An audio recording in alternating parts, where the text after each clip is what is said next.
Sumainyo ang Panginoon. At sumaiyo rin. Ang mabuting balita ng Panginoon ayon kay San Lucas. Papuri sa iyo, Panginoon.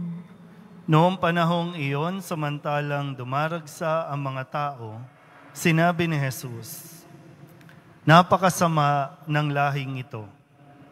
Naghahanap sila ng palatandaan mula sa langit, subalit walang ipapakita sa kanila, maliban sa palatandaang inilalarawan ng nangyari kay Jonas. Kung paanong naging isang palatandaan si Jonas sa mga taga-Ninibe, gayon din naman, magiging isang palatandaan sa lahing ito ang anak ng tao. Sa araw ng paghukom, titindig ang reyna ng timog laban sa lahing ito at sila'y hahatulan niya ng kaparusahan. Sapagkat nanggaling siya sa dulo ng daigdig upang pakinggan ang karunungan ni Solomon. Ngunit higit na di hamak kay Solomon ang naririto. Sa araw ng paghuhukom ay titindig ang mga taga-Ninibe laban sa lahing ito at hahatulan ng kaparusahan, sapagkat nagsisi sila dahil sa pangangaral ni Jonas. Ngunit higit na di hamak kay Jonas ang naririto." Ang mabuting balita ng Panginoon. Pinupuri ka namin, Panginoong Hesukristo. Magsiupo ang lahat.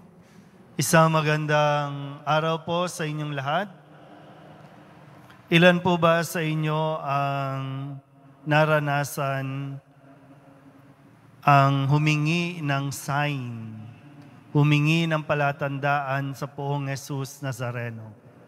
Marami po kasi dito, nagpupunta sa Quiapo, nagdarasal, tapos sasabihin ay, okay lang po ba yung sound natin? Maliwanag po? Pag ganun nga po kung maliwanag, kasi parang iba yung dating, iba yung timpla ng ating sound system ngayon. Okay. Gaya ng nasabi ko, marami po akong naririnig na hindi kasi ako mahilig dun sa mga sign.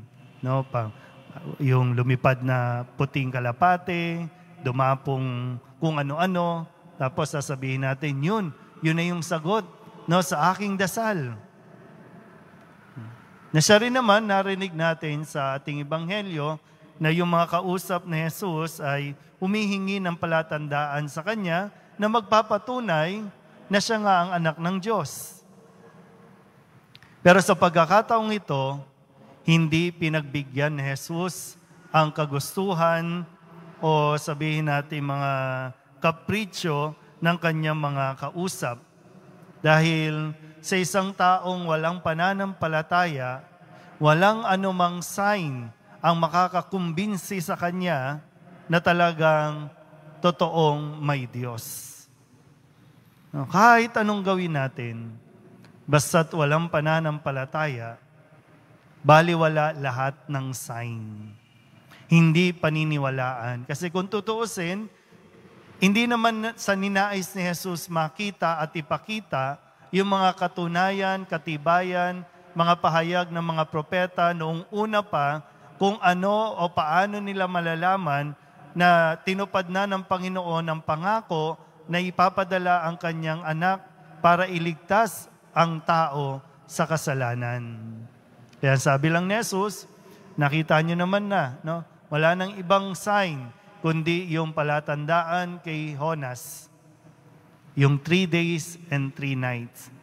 Di ba nga, si Kristo nang ipako sa krus at mamatay, makalipas ang 3 araw, siya'y muling nabuhay. Yun lang ang makikita nila. Pero maganda rin po, sa ngayon, pag nilaya natin itong paghingi natin ng palatandaan. Kasi hindi naman madamot ang Diyos. Hindi naman mahirap kausap ang Diyos. Hindi mo na nga kinakailangan pa na bigyan mo ako ng palatandaan kung talagang ito yung sagot mo sa panalangin ko. Bigyan mo ako ng paro-paro. Bigyan mo ako ng babagsak na rosas. Kasi kung tutusin, nandyan na lahat ng palatandaan.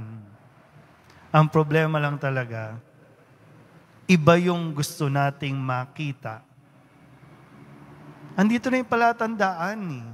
Kailangan mo lang talaga imulat ang iyong mga mata. Halimbawa, kapag alam mo, di ba no, maganda sa panahon natin ngayon, itong 7 buwan ng quarantine natin, isa sa mga nakikita nating palatandaan na magandang idinulot, nakapagpahinga ang paligid, nakapagpahinga ang kalikasan. Naging malinis ulit ang dagat, naging malinis yung mga beach, no? Naging malinis. Di ba magandang palatandaan yan? Okay. Punta tayo sa medyo mas personal. Alam mo na, nakikita mo na yung mga palatandaan.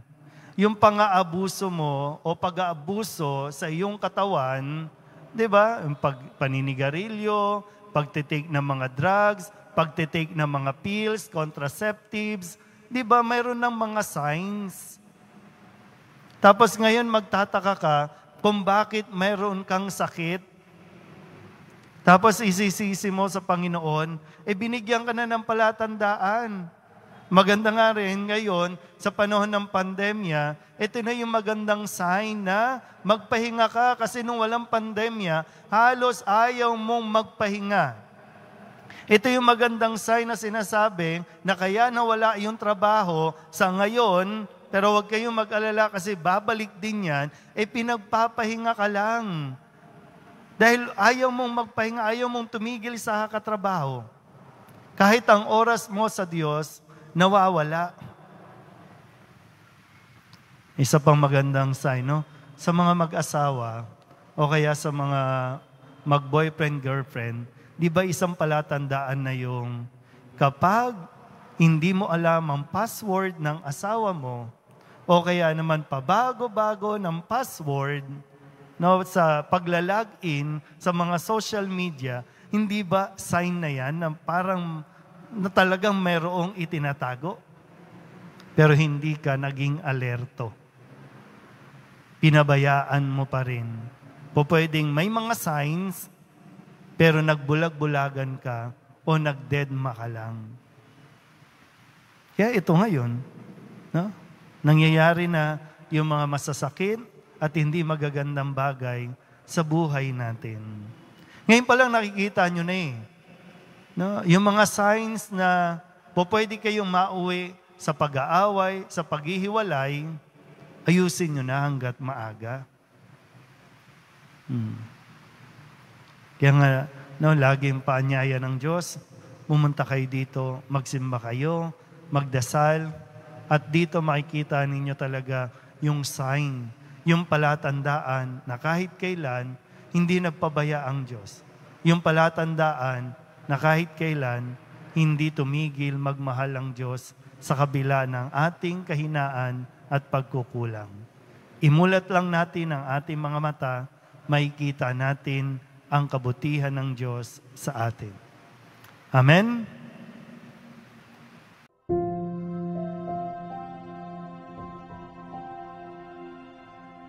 Thank you.